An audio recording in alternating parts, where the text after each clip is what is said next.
Righty. Let us try the Facebook. The Facebook says go live. We're going live on Facebook. Whoop, whoop. LinkedIn. Check me on that. We'll try going live on the YouTube stream. We'll see if that works. We have no idea what's going on. Oh, YouTube does not look good. It's just got one. Just got my head. All right. What microphone are y'all using? Because I can hear myself coming back through someone's speakers. Are you using the? I just turned me down. Oh, good job. You're good, Greg.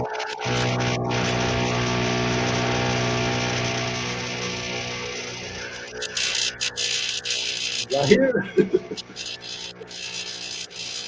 You just stick my head out, tell him to stop. There we go. Hi, everybody. You knew it happened.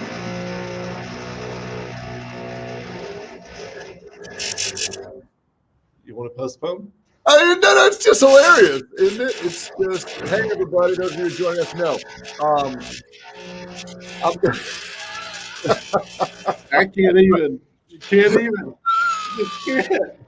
I mean, he's right here on the wall that I'm against. Literally hanging up right there. Is there any chance that we should just like that? Like that's too loud. Like you guys can't hear a word I'm saying, right? Thank you, Amanda. Yeah, we're live and we have got drilling going on right outside. You know, they haven't been drilling all day, and Amanda's like, "What in the world is going on?" Well, listen, we're going to give it a shot, everybody. Okay. And what might happen is I might pop off for a second, find a new spot, and Michael and Greg will just talk. If you're joining us on Facebook Live, on LinkedIn Live, wherever you're joining us, we're so glad to have you. We are doing Trainer Talk today, and Trainer Talk is all about myself, Greg, Michael, people coming together and talking about things. So here's what I'm going to do, just because I see what's about to happen, gentlemen. I'm going to exit out of the thing. I want you guys to get us started talking about everything about company culture. You know, talk about what company culture is, all that kind of stuff. And then I'm going to bail out for a second, and I'll come back in about 2 minutes in a different location. So you guys take it away. All right. Okay, here we go. So company culture is the way we do things around here. That's it, short and simple. I mean, it's just the way we do things. And so you got to look at your company culture and decide, well, what do you do and why do you do it and what are you doing? So, Michael, what do you think, man? Well, this is what I think, Greg. You know, when people say the culture's got to change, my thought back to them is you are the culture. How you behave, how you show up is the culture. So, you know, we show up and we want things to change. Look inside first, and you show up and you be the culture, and then you attract people who are like you. And before you know it, the culture has changed. But don't expect anything to happen overnight. Yeah. So when you want to change the culture, don't come in and send somebody a memo and think that tomorrow it's a brand new culture. That's right. You know, hey, I remember here recently, you know, we use Slido in our classes, and I was teaching culture to one of our groups, and I do a word cloud in Slido, and I was asking, one of my questions was, who created your culture? You know, who created your culture? And man, the answers that I received, well, the management did. And, you know, those who have been here before me created the culture. And, you know, the county created the culture. And all of these, you know, just different things that popped up in this word cloud were just, you know, pretty hilarious when you think about it. And that tells you that that particular organization hasn't really explained, you know, who created their culture and why that culture is the way it is today. So we've got to make sure, just like you said, that everybody knows that everybody in that organization or on that team created the culture that exists today. So that's an important fact. Glad you brought that up. That's a good point, guys. Can you hear me at all now? Yes. Yeah, we're good. All right. We've moved down the hall. I'm giving myself a bell for how about some big ups for us? Part of our company culture is being flexible. Being flexible. Yeah, that's right. Woo, trying new things. So if you're just joining us on Facebook Live, on LinkedIn Live, maybe on YouTube Live, I'm Pete. This is Greg. Let's go ahead and put our names back up there. Michael's joining us. And we just love to get together and just talk about Now I'm going to move because Is it's that right outside? outside my door. So take me out and I'll see you in just a moment.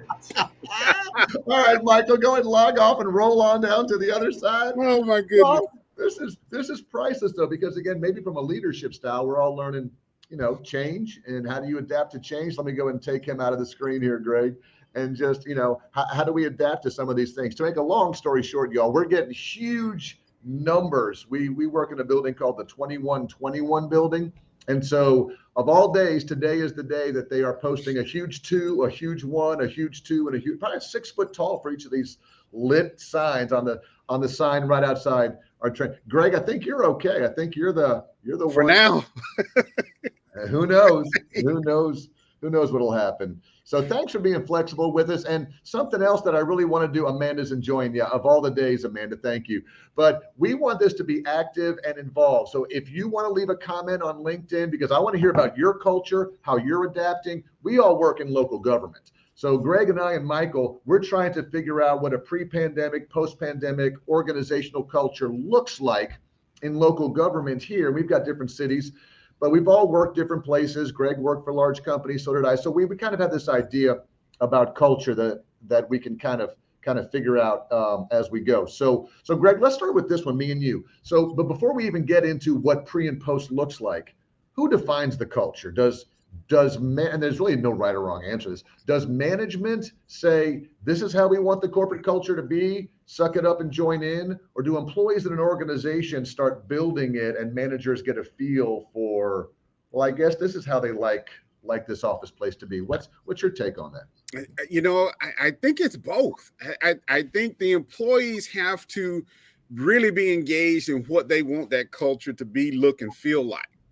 And I think management has to set the tone for it as well of, hey, we're going to do this. We're going to have this type of culture. And then together, everybody works to make sure that they maintain that culture, that environment is inclusive of their values and beliefs and behaviors and what they want to do moving forward. And again, you just brought the whole HR function into it. A lot of times HR talks about, well, what does our vision statement and our mission statement say? And what values do we have? And what's our DE&I strategy? And while that's all well and good, and we work in HR, Greg, and we live HR, we can have all the signs on the wall for everything, but the reality of what our culture looks and feels like may not align at the time with those signs. That's right. That's right. So that's something I think that we've all got to kind of keep in mind, because openness, transparency, friendliness, all that is part of the culture. So the values kind of set that up. But then we also want to talk about moving forward. So Greg, I, and Michael have some ideas. But let's start with this question. If you're watching us live, please feel free to type in the chat, either on Facebook. We'll be monitoring Facebook comments. If you're watching on LinkedIn, we can put your comments right up on the screen if you want to give us your thoughts. And the question is, what elements made up our workplace cultures pre-COVID? And this is going to be different for everybody, no matter where you are. But I'll throw one out here. At the personnel board, pre-COVID, we were really a non-remote workforce. I mean, for IT a little bit, but we're by and large an in the office type of organization. That was like definitely a pre-COVID stance. Greg, what else do you think made up our culture pre-COVID? Pre-COVID, we were in class. We were all, in-person training. And it was probably 100% in training. Of course, we did some offsite things, but still it was in person, instructor led right there, workbooks, everything. So that was a pre-COVID. Yep. I think one more that we had was we frequently did group get-togethers. We share 4 floors in our building, 1, 2, 9, and 10. And a lot of times you don't see people. So whether it's weekly, monthly, we had no problems doing social events. Hey, March Madness is coming up. Let's all come up to this empty classroom and order pizza. Hey, I've got a staff meeting. Let's all meet in person. Hey, let's all come up for getting together in person for fun events and work events, was commonplace. Yeah. I mean, seemed to definitely go on. And then, of course, the pandemic hits, and we have to relook at all of these things. So, what are some of your things, if you want to put them in the comments or in the chat, that kind of made up your culture? Because now we want to figure out, Greg, what post-COVID elements are now part of the new workplace culture. We thought we'd do it temporarily, and even though COVID is quote unquote on its way out or maybe over, we're still going to hang on to this. Or what do you think about certain elements there? I think in the beginning, everybody had a innovative stint towards, all right, what else can we do, and how do we keep everyone connected? And I think, as for our team, we were doing, the team get-togethers on Friday, and we haven't done those in a while. Yeah. So, I want to know, how are the other teams adjusting to how they communicate, and what tools have they found to be effective, in keeping their teams together, and what have they learned about one another during this time of being remote. There are different communication styles that they prefer. There are some tools that keep them connected more or less, and are people being more proficient during this time away. So I'm sure there are some other things that have been generated. Just have to find out what they are for each team. Well, let's go ahead and talk about the elephant in the room first, because a workplace culture is a lot of times defined by the people. It's defined by the people who are there and the vibe that you get. And many of us worked in organizations that had very little remote work. Right. The pandemic happens. Now we're doing hybrid, 2 days in, 3 days out. Some people are 100% remote. Maybe some of you are watching maybe in California or the Northeast right now, and you're like, wait, we're just now going back to in office. We really have stayed remote this whole time. So here's my question, Greg, which is, as we're trying to build a workplace culture and an organizational culture, how do we do that in this new reality of some people may not be here every day. Some people may be here there. How do I build a culture when not everybody is sitting in the same building? Yeah. I think number one, our communication skills have to improve. And I think that's going to be key. For those that are in leadership positions that haven't embraced all the technology, whether it's on your device or through Zoom, even though, a lot of people, Zoom has been around and effective, but there's still a lot of people that don't use Zoom or the other platforms that are out there. So I think, leaders are going to have to embrace the technology if they want to, move forward in this new paradigm. I think remote work is here to stay. I think this hybrid work and people being in multiple locations or different locations and still, performing their task is here to stay. And we have to create the environment that we want to be. How do we include those who may not be physically in the office? Yeah. I mean, and that's going to be one of our biggest challenges, I think, not just for us here at where we work at the Personnel Board of Jefferson County, but just across the country, across the world, because I think we as managers have given a lot of employees a pass during the pandemic.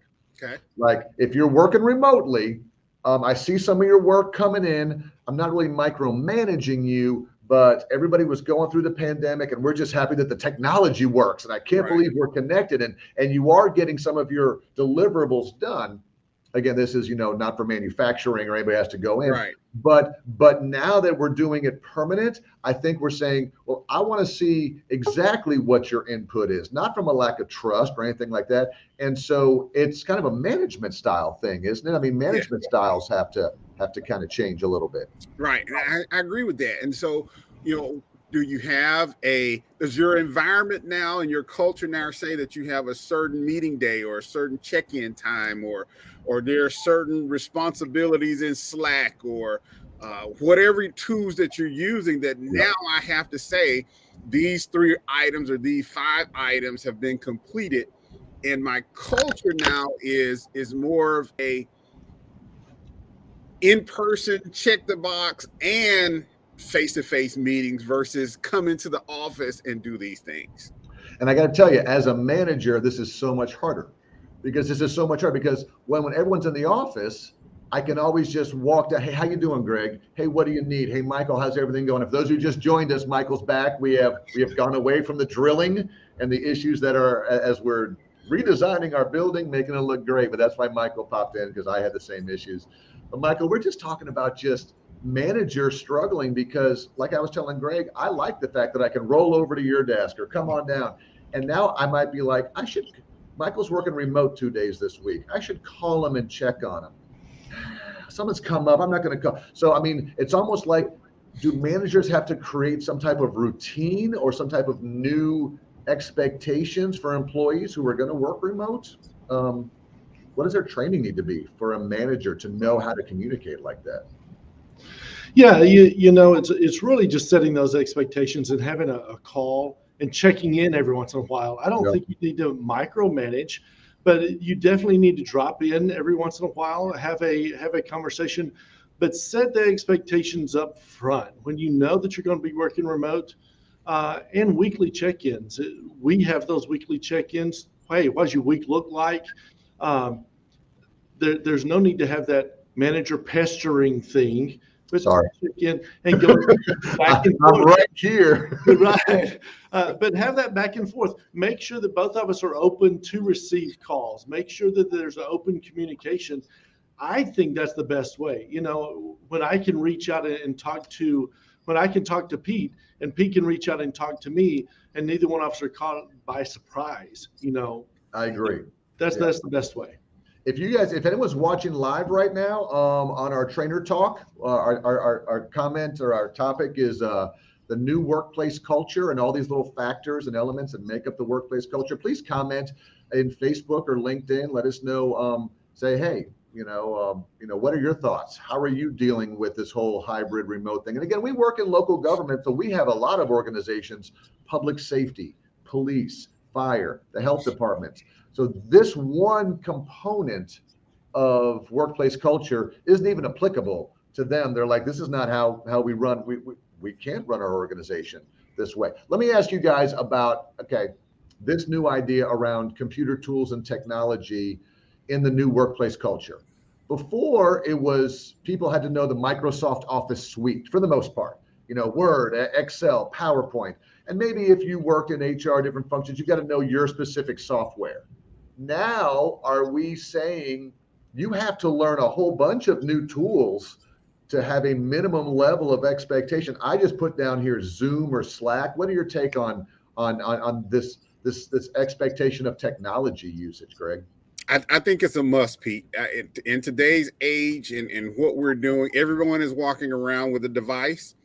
I think it's a must that we know how to operate, just as a minimum, virtual tools like Zoom. I think we've got, and organizations have to find out and find a different way to communicate if we're going to have remote workers. And what's an easy tool that everyone can wrap their hands around to stay connected. And because you miss the camaraderie in the office. But you have to maintain a way to stay connected and share things, where there's funny things or pass documents to others to review, or get a different set of eyes to look at certain things. So it's a must that we add that skill set to what we're doing if we want to maintain just effectiveness. Right. So, and that's so interesting. Like, we have to make sure people are either have these skills or are going to learn them as an expectation when they come in. And Michael, people use Slack differently. My wife uses Slack in her organization when they all went remote, like almost like a rolling text message. Like, it was part of the main communication vehicle. So everything went down the Slack, and you would go back and you would do all that. But we didn't use ours that way, did we? We used ours for a different purpose. We did. We used ours just to communicate with each other. Hey, good morning. What's happening? And then updates, just checking in with each other. Hey, I found this great thing today. Let me encourage you. Let me tell you what's going on right now. Let me let you know what's going on with my family right now. Yeah. So we used it more as a personal connection piece than we did anything else. It was just, hey, let you know what's going on in my world. So we we use it. I think it's been very, very effective. At times it was everybody got on and said, "Hey, good morning," when we all linked in or when we just joined in. Yeah. That kind of has slacked off. But every one of us still say, "Hey, this is what's happening," or "This is did you know this?" And we'll throw an ad in there that happened. So it's pretty cool. It's funny because the workplace expectations, again, set by me, the manager, when we were all remote for a while now, it's a very minimal amount of time, but I said Slack is going to be the way to use it. And then once we went back to like a hybrid model, 4 days, now I'm seeing you all every day. So there's not as much. Some people are still using it, some people aren't, and so I think, again, it's up to the leader to help define, okay, from a cultural perspective, is it email? Is it text? Is it Slack? Is it Google Forms? Is it anything that you want to use there? Let's talk about people's preferences on communication styles. And we touched this a little bit, but that's a huge part of a company culture is how we communicate. How do we share information? Tell me the struggles that have come with this because before it was easy. Again, pre-COVID, we just use email. Yeah. And what do you guys think about this post-COVID communication? Is it harder? Is it easier? And how does it define a culture, an organizational culture?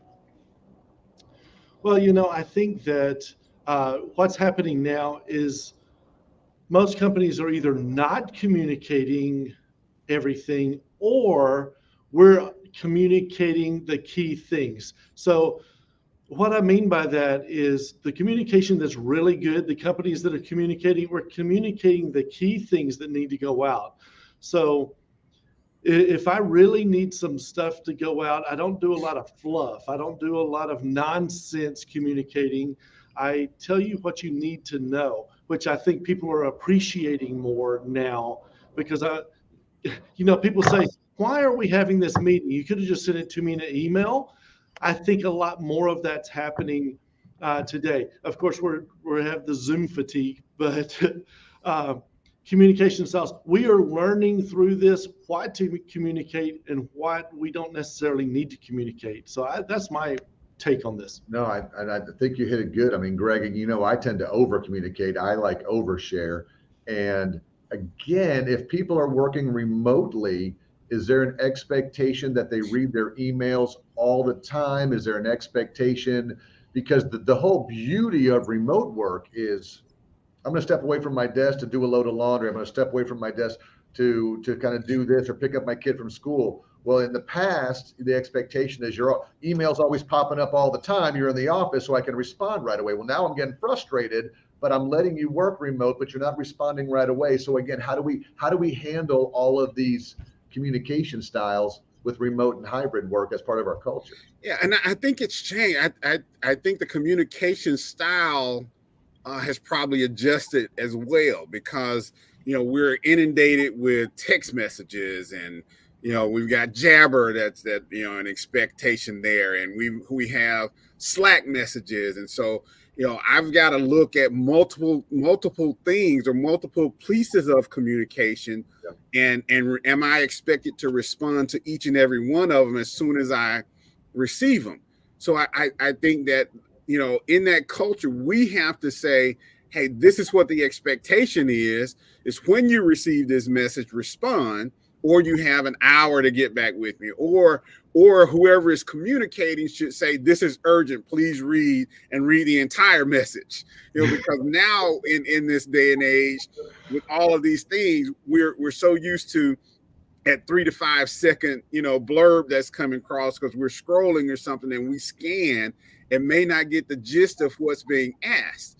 And so we have to, set the culture, say, all right, here is something that I want you to read, respond, give me a couple of bullet points, or the communicator has to put the bullet points up front so that, I get to the message faster. Yeah.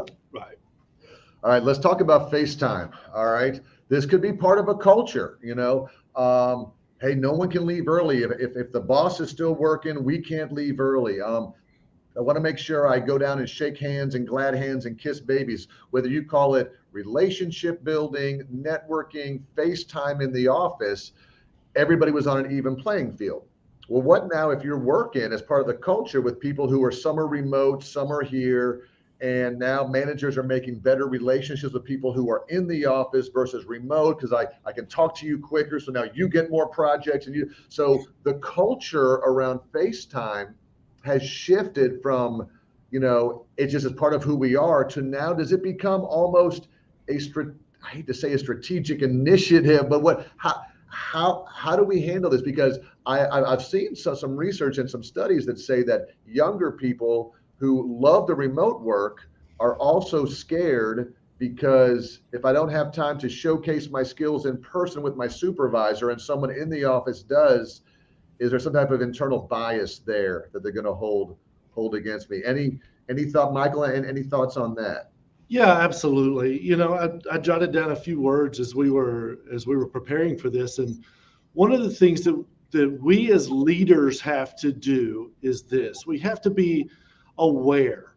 If I'm managing people, I have to be aware that I have people away from me as well as people that are in front of me, and I can't always depend on the people that are in front of me and give those tasks away because I have other people that are working remote. So I still have to balance that. So I have to be aware. I've got to be accountable to myself to make sure that I'm being fair and that I'm working that whole team, that I still keep that team together. And I have to be intentional. So I've got to remind myself and just hold myself accountable to working that whole thing and making sure that the person that's remote doesn't feel left out. But sometimes they don't feel left out. We feel that they feel left out, and they're going, "Ooh, I'm glad I'm not face to face today."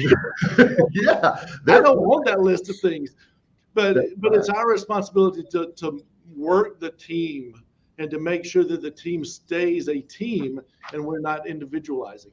Yep. Greg, anything to add there? Yeah, I think in our workforce today, we have to really understand, the people that we have on our teams, because if we look at the generations that are there are some people that prefer that FaceTime and want to be face to face, and then you have another group of people that may prefer to be remote and just using technology, and they're still accomplishing the things that need to happen in the office or at work related, and they don't need as much FaceTime, or they have the check-in times that are scheduled.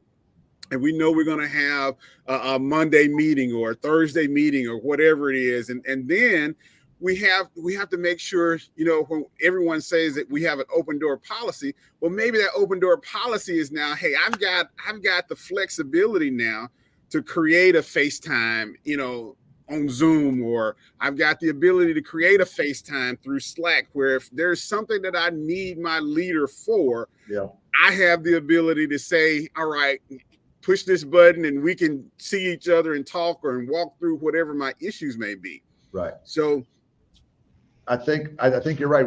Again, I keep harking back on the leaders, but y'all are right. The leaders have to decide, not just because this is a part of the culture. We talked earlier. Does management design the culture? Do employees design the culture? I think if managers let employees design this part, like it'll go off the rails. Like, oh, you don't need to communicate with me. I don't need to be on FaceTime with you. You don't need to see me. I think managers say, how much FaceTime do I need with you per week? Right. To make sure that things are getting done. Let's talk about team outings. Greg, we talked a little bit about this, Michael, while you were coming on in.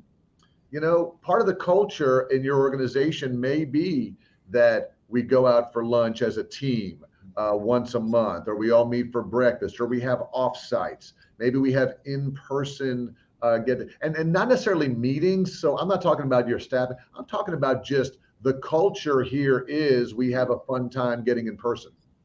Well, now, what if you're working 20 miles away? I'm working 20 miles away. Michael's over here. We're all remote. And then I say, can you all drive on in? We're going to have a fun team outing.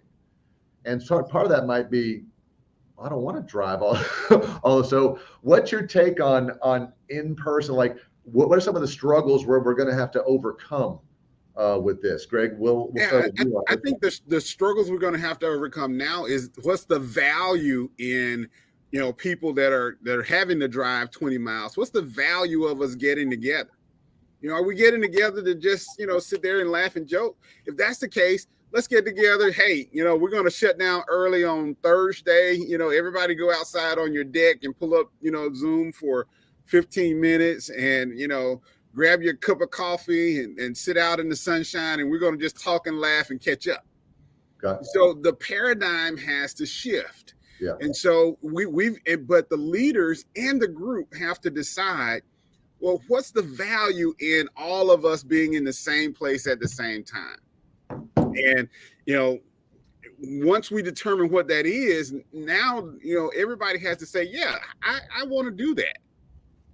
And I got to be honest, that's something I would totally struggle with, because I would be like, listen, we haven't gone out to lunch in like a month and a half. And Greg, I know you're remote, but Kim's in today and Taria's remote, but we're all meeting at 11 o'clock downtown. I would think that'd be a great thing. And I wouldn't realize that two of you were like, I don't want to drive that. I don't want to. But I'm like, there's so much value to be in person. We've got to find this sort of give and take, Michael, don't we, about how we can do some team outings with remote and hybrid workers. Absolutely. I think that's part of the give and take of the team as well. I have been afforded to work remotely. We haven't been together for 3-4 weeks, whatever. Part of the accountability to me is, okay, I can give up a couple hours. I can drive in and I can give my time back, because I have been given the freedom to have this remote time, and I've had some of my time. Part of my give back is, let's go in and have some fun. It might be inconvenient, but it's going to be fun. And to Greg's point, the value added, when you get there, you're going to find out that it was worth the time, because you're going to get something from it. Most of the time, the value when you get there is so much more than what you expected. Even if it's not, because you took the time to go in, the joy you made for other people because we all got together was worth it all. So I say you give of yourself, you serve the team by coming in, and you make it worth a while, rather than being, I'm just going to throw the word out there, don't be so selfish. Think about the team before you think of yourself. And that's an interesting point. And again, as managers or supervisors who are leading teams, and again, I put myself in this quadrant, if I say to someone like Greg or Michael, hey, 4 of us are in the office, this is your remote day, people are going on vacation, we're all meeting for lunch. If I do have somebody come in and drive home, can I be flexible and say, hey, by the way, when you get back, finish up a few things and shut down? So again, it's going to be this whole give and take type of thing. And again, employees should realize, well, if I'm driving in and driving home for that counts as work time. So but Greg's right as well. What's the value? And even if I set it up as there's no value, I want to see you all. Right. I want us to have fun, and I want to see your face, and we're going to talk about family and not about work. I think there might be some value in that, depending on the organization and again the style that you kind of run in. But and that's going to be so different. Y'all know we tried this on Zoom. If you remember, last year, we tried a couple times to get all 50 employees on Zoom to like play a trivia game or talk about this. And for the first one, is this mandatory? Do we have to log in for this? And we got about 50, which is about 80% of our. And then the next one, you remember, 2 weeks later, we got about 40. And then the next week, because people weren't seeing the value in it, except all the extroverts were like, thank goodness I get to talk to somebody. But a lot of people were like, I can do other things. So what do team outings and fun events, again, kind of look like? All right, y'all, let's do a couple more. If you're just joining us, again, LinkedIn, Facebook, put your comments in there. We're talking about organizational culture, pre-pandemic and post-pandemic. Trust. This is the big struggle with permanent remote work that I'm reading about. Again, because you still have some old school managers, old school leadership style that's, I trusted you during the pandemic, but that was an emergency. Now you do have to be remote, but I don't trust you as much. So can you fill out a document? I want to see what your 8 hours are all the time. I want to watch. When the reality was, when we're in the office, you may not have been doing that, but you don't trust. So how are we going to overcome trust barriers as part of our culture in this post-pandemic era? Or do you guys think it's the same? I think it has to be the expectation has to be upfront that that remote worker has to know that there are certain deliverables that have to happen, and we have to know, being remote, that it is going to require discipline. It's going to require us to get in and do the things, to meet the deadlines and to be productive, and that our employer has an expectation for us to deliver certain things for the amount of pay that they're expecting us. Yeah. So that trust is there, and it can't be one-sided. It's Michael, easy. Go ahead, Greg. I'm sorry. It's so easy to sit there and say, well, hey, I'm remote today. I have my computer on. I'm going to do the laundry. I'm going to play with the dog. I'm going to take the kids wherever they want to go and not do any work. That's an easy out. But the trust comes in to where, all right, when I call or text or email, do you respond? If I say, hey, we're going to get on Zoom in the next 10 minutes, are you there? Yeah. All of those things, that trust has to be both sides for this to work. Michael, let me ask you this. I think I know what your answer is going to be. The 8-hour workday, okay? Let's just say 7 to 4, 8 to 5. Now, whatever it is, when you're in person in the office, yes. But has that paradigm shifted where now I have to trust you that sometime between the hours of 6 a.m.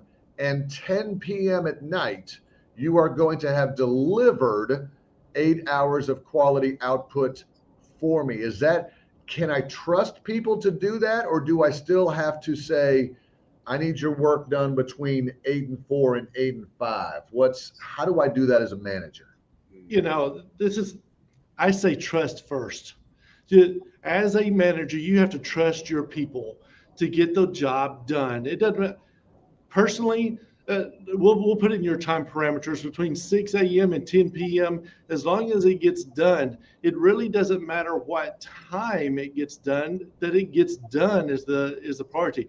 Now, if you have a time limit, if you've got a set time it needs to be done, then it needs to be done prior to that time. If you say by end of day, then the end of day is the work day, the business day, so 5 p.m. or so. But if you just give me a list and it needs to be done, then I'm going to get it done. So anytime during that time, if I accomplish my task, I can accomplish it anytime. And we all understand how hard this is because recruiting is having struggles, employer retention, they call it the great resignation, they call it the great reevaluation. And so everyone, and I think what's happening now is, in my opinion, managers had a comfortable style of managing pre-COVID. The pandemic hit, I adapted, and now the pandemic is on its way out. I'm going back to my old style that worked. And there's an expectation. Well, you both are. So some type of shift in either my management style or my leadership style has to happen because of what's happened the past 18 months. Why do I have to change just because society has changed and the world has changed? Why do I? Because Pete, the world has changed. the entire world has changed in the way that gets done. Now, I believe this. I believe that work ethic has changed. Now, I think that everybody has learned how to manage their time. You had slackers when you were in the corporate business. You had people that didn't do their work when they worked 8 to 5 in the office. You're going to have slackers that are working remote. But I believe this. I believe that you've got people that work remote that probably work harder remote than they did when they were in the office. I believe They've that. learned to manage both and do both better than they did work in the office. And then the commute time. there's something about, in my brain anyway, there's something about that commute time that gave us more time to manage both worlds, and we get more accomplished in our home and in our business world. I mean, this weekend I worked for my job. This weekend I didn't get paid for it. Of course, I'm salary, so I guess I am getting paid for it. Right. But there are things that I had to get accomplished Yeah. that I put time in for because it just had to get done. I think that there are more people out there that managers are afraid are not getting done because if I'm not watching them or if they're not in the office, I can't watch them. But how many of us as managers really watched them anyway? That's a great point. Yeah, that's a great Pete, point. I think those managers that have flexed their leadership style in this remote environment are the ones that have the cultures where people want to stay. Absolutely. I think those managers that didn't flex their style are having, retention issues, and they've got a culture where people don't want to be involved and the productivity is down. It would be interesting to see studies where, managers say, "Oh, you got to be here and you got to be doing this, and I'm going to check in on you every hour and you have to respond." I'm sure those cultures are having issues finding good people and retaining talent because they didn't flex their leadership style at this moment to address the change in the way that we work. That model to me, it's been proven that it was broken. The pandemic just exposed that we can accomplish different things with a different, culture in terms of our work and our efficiencies and a number of different things, life balance, whole 9 yards. Yep. No, I agree with you guys. All right, let's do one more and then we'll sort of wrap this up. All right. So, office design, man, have we gone through an organizational culture shift on this? So we went everything from offices into this cube environment, into where people have said, work, you can, cohabitate in the office and learn from each other. And then COVID hit and no one wanted to be in the same office with someone else. So now let's go back and put individual offices in. And now I'm hearing words like hoteling space where people can, what is the future around office design in your mind? And what do we need to know about it as part of our culture? And there's no right or wrong answer, but what do you think? Is it offices? Is it flex space? Is it everyone gets a laptop? Is it a huge room that I just don't know.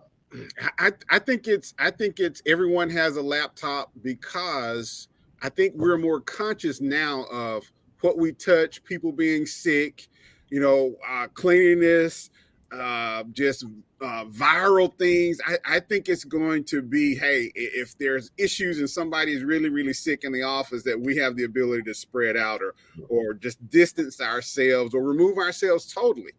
Yep. Especially if you have external circumstances where kids may have certain things going on in their school environment, or you may have, family members that have certain diseases and things that are impacting them and their work and how they work. Even with the essential workers, I think it's going to be vital that how we work now is going to be a bigger issue.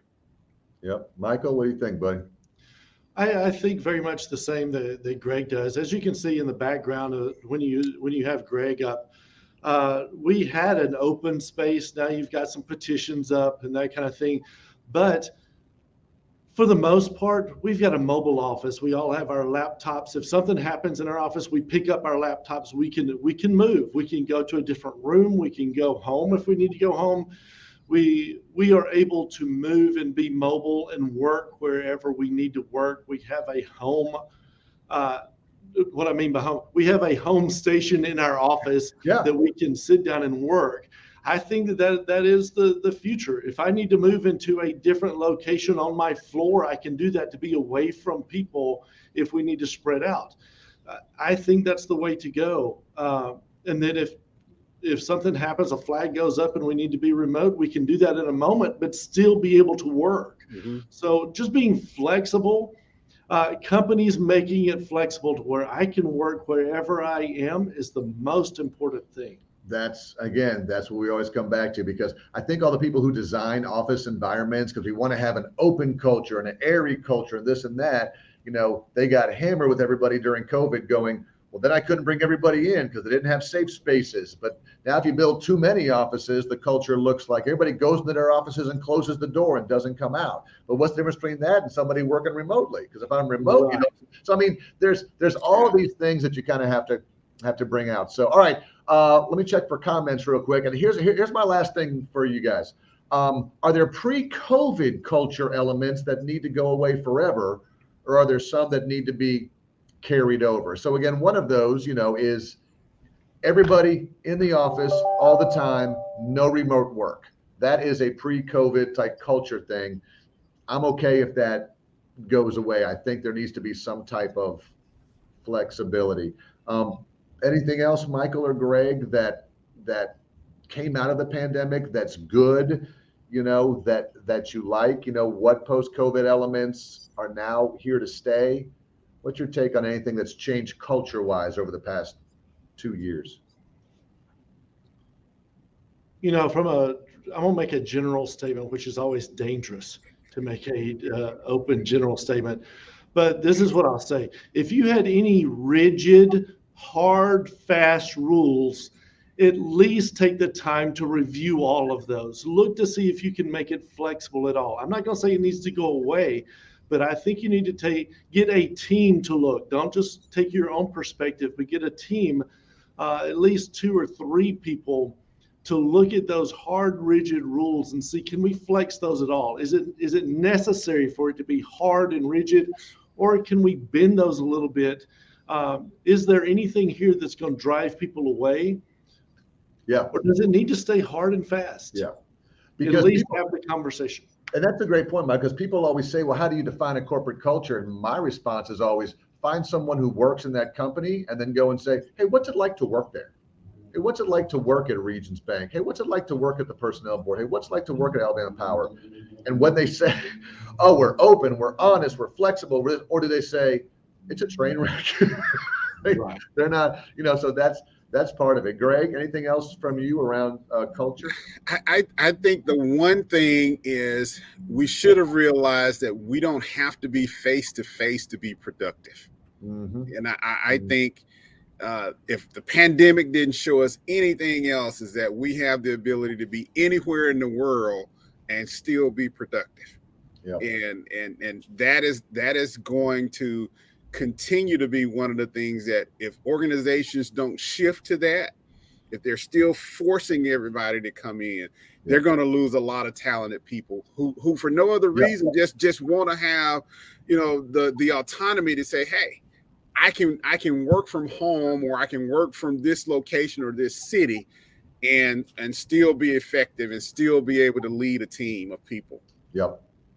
Yeah. My takeaway is this, is if you're going to create whatever culture you design, you need to back it up. And what I mean by that is if you say, oh, if you come to work from us, we don't have flexible work, we don't have remote. But let me tell you something. We did a study that shows the ROI of our productivity is up 10%, and our employee engagement scores are higher than our neighbor down the street because we do more of this and we do more of that, and we do things in this culture that you can't do in a hybrid workplace. So I don't mind you digging your heels in and saying, this is the way our culture is designed based on public safety, and we can't do this. But what you're going to have to do to a lot of employees is to prove it to them through some type of data, and not just say, it's the way we've always done it. This is what our culture has always been. And if you don't like it, go find a different culture to work in. So I'm okay defending it.